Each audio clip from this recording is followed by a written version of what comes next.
Okay guys, I thought it'd be worth talking about a question that is asked of me, or it's kind of assumed whenever people watch my channel or they hear about what I do for my home fitness, and that is people ask, why did I stop working out with weights? And just to be clear right up front guys, I am not against weight training in any shape or form.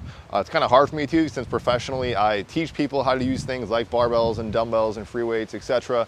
But since my home fitness journey, even then I was still utilizing them a little bit. Even in the future, I intend to incorporate a lot more of them in the near future, which actually was motivating me to even do this video. But with that being said, anybody who knows me and my history on weight training is often surprised when they hear that a lot of the stuff I do in my home gym doesn't really involve heavy use of barbells and dumbbells. So just for a brief context and background, I was a stereotypical gym rat. I had to be near a gym pretty much at all times, even if I was traveling. I never missed more than 3 days out of the gym since I was probably 16 to where I am now. So I was very consistent with my training.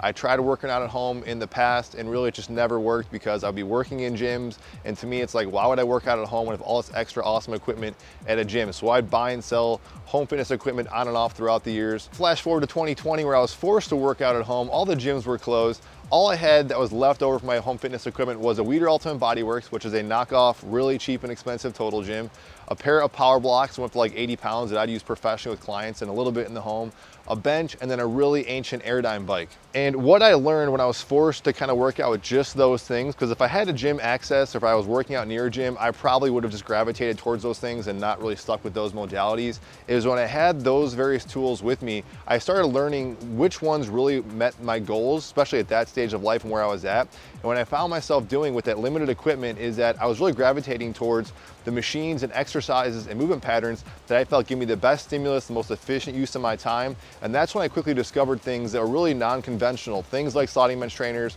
compared to my power block free weights. Because my old brain would have been thinking most of my work should have been done on those dumbbells with my weight bench and not on this kind of niche-y type of machine.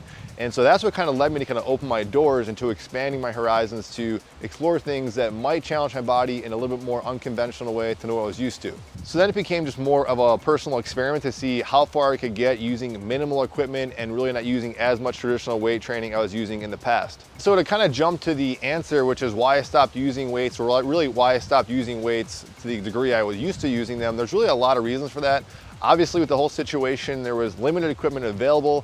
If you wanted to buy something, it had to be, really expensive. I didn't have a whole lot of space. I had zero interest in refurbishing and making a whole separate room or a garage gym. Even now with my garage room, it's pretty minimalist. I like to kind of still pull a garage in there. So there's a number of reasons, but there's really one primary reason of why I started gravitating away from free weights and using more unconventional means in my home gym. And again, this is just for me personally. I'm not saying there's anything against weight training. In fact, like I said, I'm gonna be incorporating more of this in the future. So while there's a lot of variables that go into why I started neglecting traditional free weights, barbells, and dumbbells in my home gym, the one primary reason I have to kind of sum up and say would be feeling or stress and tension in the muscles and the primary movements and exercises that I really was taking advantage of.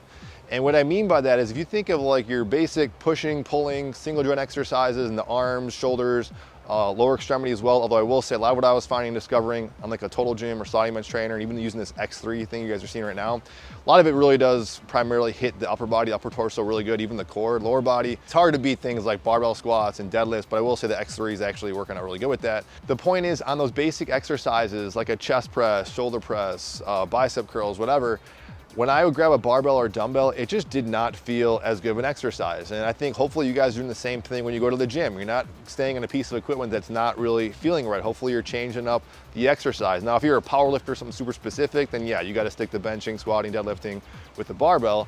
But a good example was, I had a new gym that opened up by me that had a state-of-the-art equipment. It was awesome, but it had some equipment by a brand I never heard of. And I started getting out and I said, for me, this just doesn't feel right. The equipment didn't feel as good. And so I went back to my old gym, and that's essentially what I did with my home gym. I had all these different tools at my disposal. I just started gravitating to the tool that really worked for me. And that's kind of what I'm summarizing here for you guys in the video.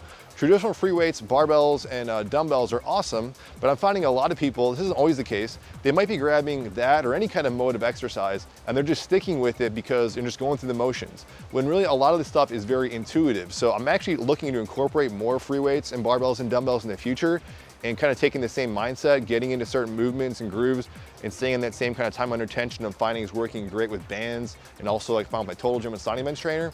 But the point I'm trying to say is why I kind of gravitated away from weights really just came down to finding the right tool that did the right job. And at the end of the day, for building muscle, lean body mass, and again, this is definitely on an individual basis and an intuitive basis as well.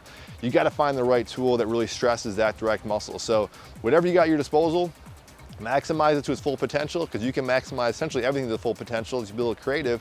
But if you don't have something, add another piece of equipment in there. And I would say a very close honorable mention of why I stopped using traditional free weights and barbells in the home gym was because these other things I had were just so efficient, and I could switch exercises on the dime. I was also having a lot just more interesting and fun workouts, so that was the other kind of part of it. Not saying barbells and dumbbells were boring, but these other things, I could just flow through things a lot quicker pace. So that's it, guys, kind of a rant video. If you guys, let me share down below if you guys have any comments on this. Again, not anti-weight training. Weight training is awesome. Barbells, free weights are awesome. You're gonna see more of that in the future, but just thought I'd answer that question for you guys. That's it.